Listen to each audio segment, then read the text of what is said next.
Le 25 juillet 2005, 358 000 € ont disparu des caisses de la banque postale. Et pourtant, aucun braquage, aucune trace d'effraction, aucun hacking. Cet argent a juste disparu. Quelques mois plus tard, même chose. Et ce, pour 33 banques et sociétés. Comme HSBC, le Crédit Lyonnais, ou encore les Galeries Lafayette. Au total, ce serait près de 8 millions d'euros qui auraient été dérobés entre 2005 et 2006. À la tête de cette escroquerie, un homme. Il est parfois Jean-Paul, agent de la DGSE. Paul Ricard, du ministère de la Défense, ou même Jean-Paul Bailly, directeur du groupe La Poste. Mais derrière chacune de ces identités, inventées ou réelles, cet homme. Son vrai nom, Gilbert Chicly. Pour réaliser son arnaque, il dispose de 2 armes redoutables, une capacité de manipulation hors du commun et un téléphone portable. En 2005, Chicly et sa femme sont loin d'être riches, mais un événement va venir bouleverser l'Europe et lui donner une idée pour se renflouer. Le 7 juillet, 4 explosions retentissent à Londres. Le 11 septembre est encore frais dans les esprits et le mot terrorisme déstabilise tout le monde. Chicly sent qu'il y a une opportunité à saisir. Alors il commence par se renseigner sur une agence parisienne de la Banque Postale. Il étudie l'organigramme pour savoir qui a le pouvoir d'obtenir des fonds. Et ici, c'est Madame G.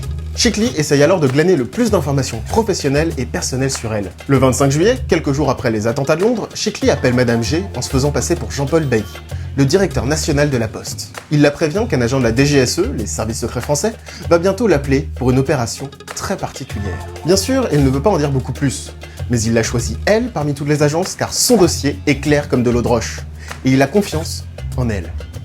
Le faux Jean-Paul Bailly est sûr de lui, il a des détails personnels sur elle et semble inquiet, pressé, ce qui ne laisse pas le temps à Madame G de se douter de la supercherie. Et en même temps, on peut comprendre, c'est le directeur national qui l'appelle, il parle d'une demande extrêmement importante en lien avec le gouvernement.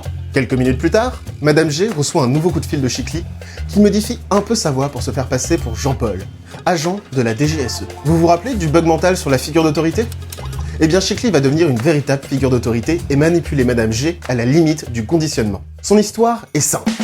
L'un des plus gros clients de l'agence est soupçonné de financer Al-Qaïda et devrait, dans les jours à venir, retirer tous ses fonds de l'agence. Des fonds que la DGSE doit absolument tracer pour remonter la filière terroriste. Mais pour que l'opération aboutisse, il faut évidemment que personne ne soit au courant. Vous vous rappelez de l'effet pied dans la porte ? L'effet pied dans la porte, c'est l'idée qu'une fois qu'un service peu coûteux est accepté, alors il y a beaucoup plus de chances qu'un service plus coûteux le soit. Eh bien Chicly est malin. Il ne parle pas tout de suite d'argent. Il demande d'abord une simple information. Le nom des clients les plus fortunés de l'agence, afin de vérifier que son suspect est bien sur la liste. Donc a priori, une demande peu coûteuse. Et petit à petit, il va en demander de plus en plus. D'abord, une simple information. Ensuite, il ordonne à Madame G d'aller s'acheter un téléphone portable qui servira de ligne sécurisée. Alors Chicly harcèle littéralement Madame G. Il la rappelle plusieurs fois par heure, parfois pour une information, parfois pour une demande et parfois pour rien.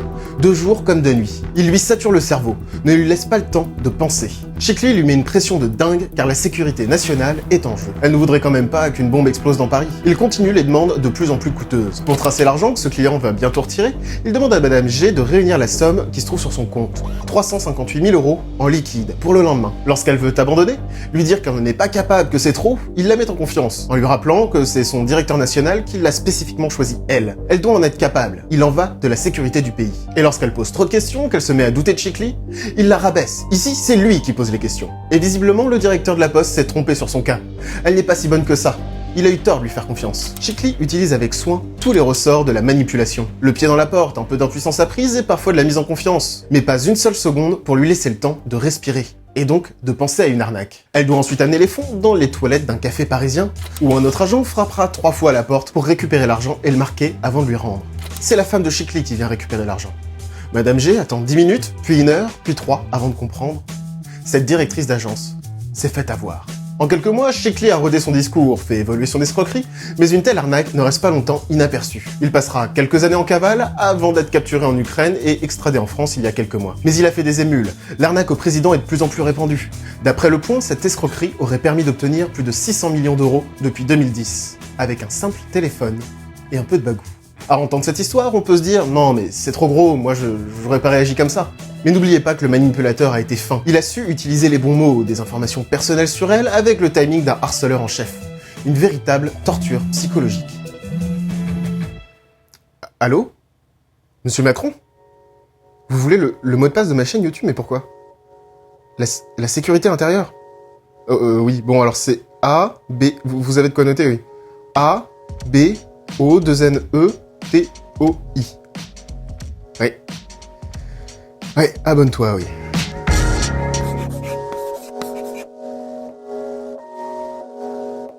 Je suis vraiment pas sûr de cette fois.